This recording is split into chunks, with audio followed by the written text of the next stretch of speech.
Alright, g'day everyone. So today I'm going to try and prove myself something because I have a theory and I would like to test it, right? So I struggle to believe that the current on a coax with common mode chokes runs on the outside of a conductor. I don't think that's correct. I think it's more likely that the currents just summate. They're the sum of the currents, so they can just cancel or add constructively or destructively. And the way I'm going to test it is by having three conductors. One of them will be the center, and the two of them will be the shield. I'm going to run them through two different current transformers, and then going to attach a common mode choke over two of the conductors. And I have a feeling I'm going to see something a bit interesting. Anyway, just for reference, I'm using 5 ohms. So the way these current transformers work, ideally, this is definitely not an ideal transformer, but it will be an indicator. I've got 5 windings and 1 winding. So that means whatever impedance is here is reduced by 5 squared, so 25 times. And I've got a 10 ohm load there. I'm not sure if that's going to be big enough, but we're basically looking at about something like half an ohm of impedance through this. So this core, if I run something through it, should pretty much well leave the main signal alone. It shouldn't really have much of an effect on the signal. And to prove that, I've got it running through the core. And you can see the NanoVNA says this is a short circuit, which is what it's supposed to be. It's not doing any blocking. It's just basically a short. So you can see the Smith value there. Yeah, 800 milliohms at 90 nanohenries of inductance. So that's not really that big a deal. So what I'm going to do, I'm going to set up my test and see if I can have some fun with RF. What I really want to get across though is that all of these cores, every single balun, every single choke, the current going through this hole is always 0. Always. No matter if it's a transformer, a balun, anything. That's the thing about these cores. You have to kind of think about it that way. So if I have some current going in through this, the current, because this is a single wire, is divided by, well, this current here adds to this current here, but this current here, there's like 5 different paths for the current to take. So the current through this wire will be 5 times less. So the magnetic fields, eventually end up at 0. This is just a way of like sampling a little bit of the signal off. Pure signal does the same thing, except for you'd probably use 30 turns, not just 5, because you only want to take a tiny little bit of power off the coax to measure it. And 10 ohms, I think that might be enough. So 10 watts of power through this core should be about 400 milliamps. So we should end up with about, what's that, maybe 100 milliamps through this across a 10 ohm resistor. So I should maybe get a better volt swing on this if I chuck 10 watts through this. So we'll see how we go. Expecting about a volt RMS, so that'd probably be 1.4 volts peak or something like that. That's the theory. If this was a perfect transformer, I can guarantee you it's not. So let's give it a go. Let's build the test setup and see if I can prove some stuff to myself.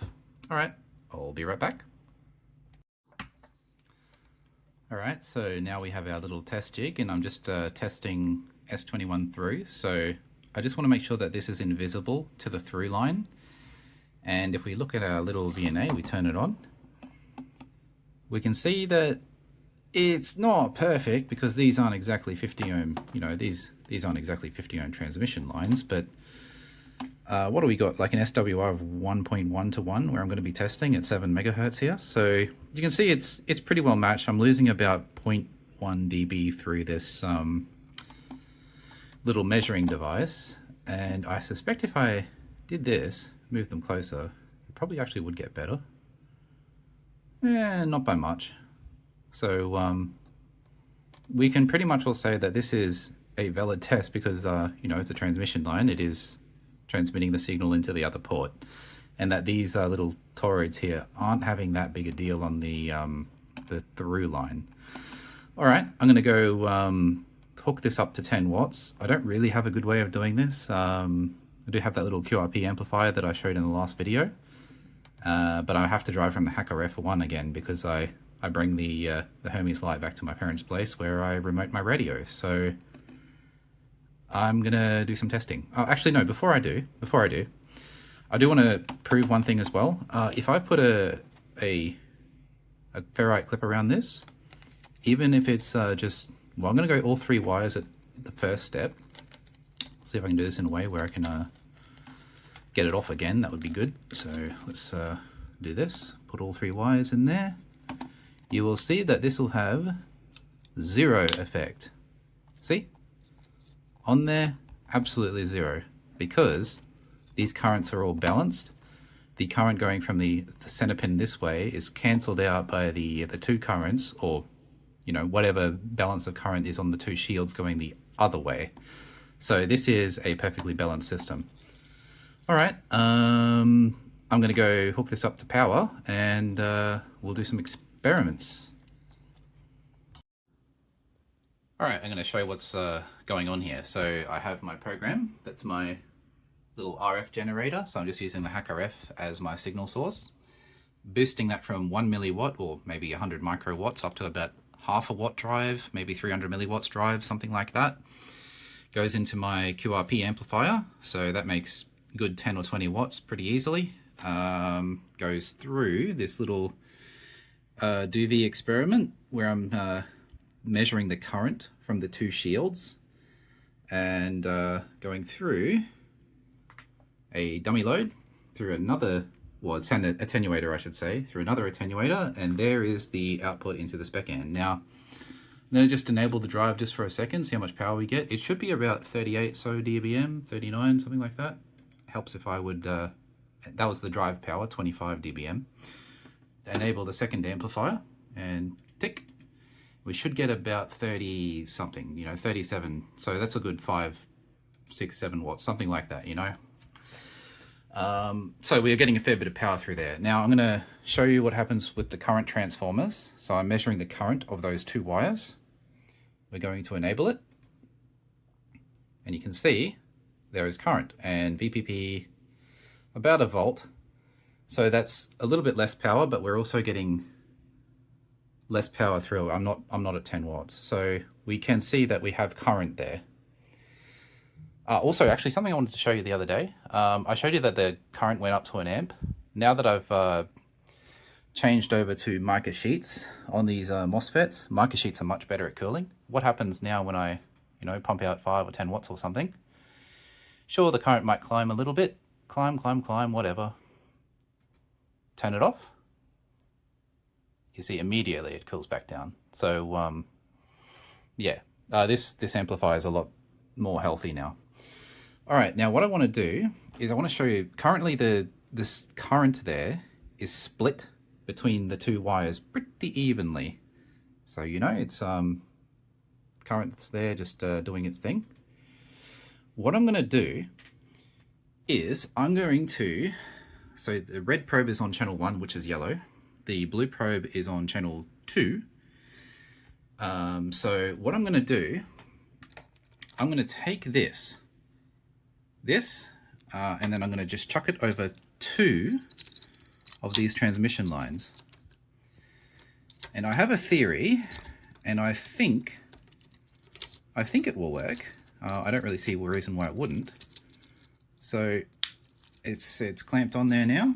So I've got a 1-to-1 choke. This is a 1-to-1 choke. That's all it is. It's probably not a very good one because it's only a single toroid. But because the power, this core wants to see 0 current, right? 0.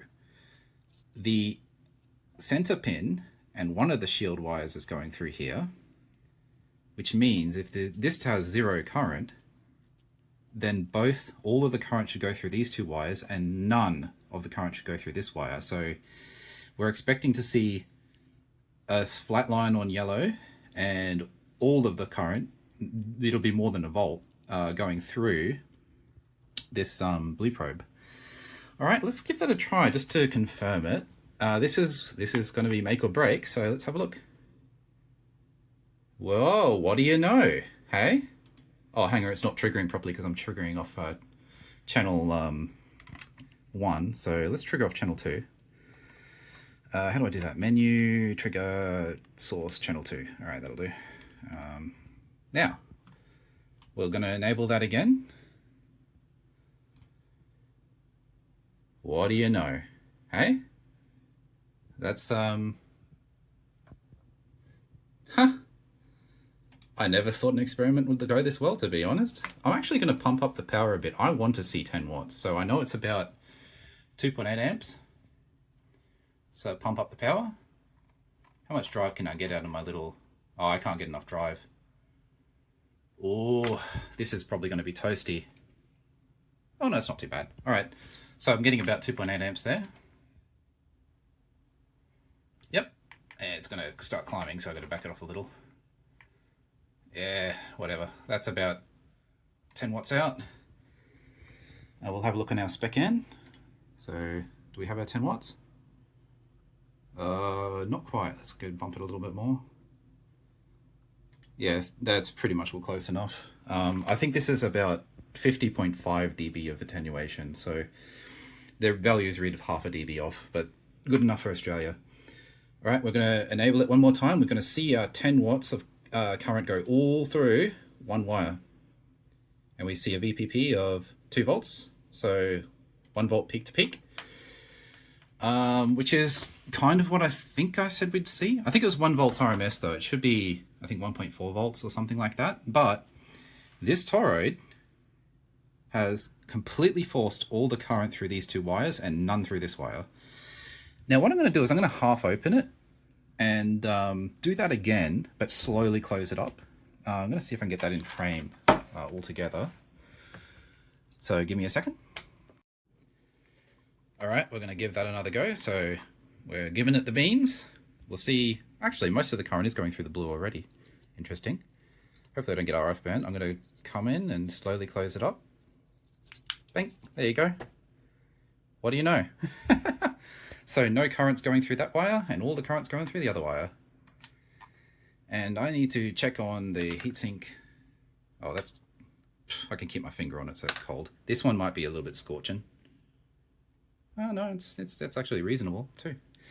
All right, so maybe you've learned something about one-to-one balance. Now that doesn't prove my theory that, you know, you do this with 2 conductors in a shield.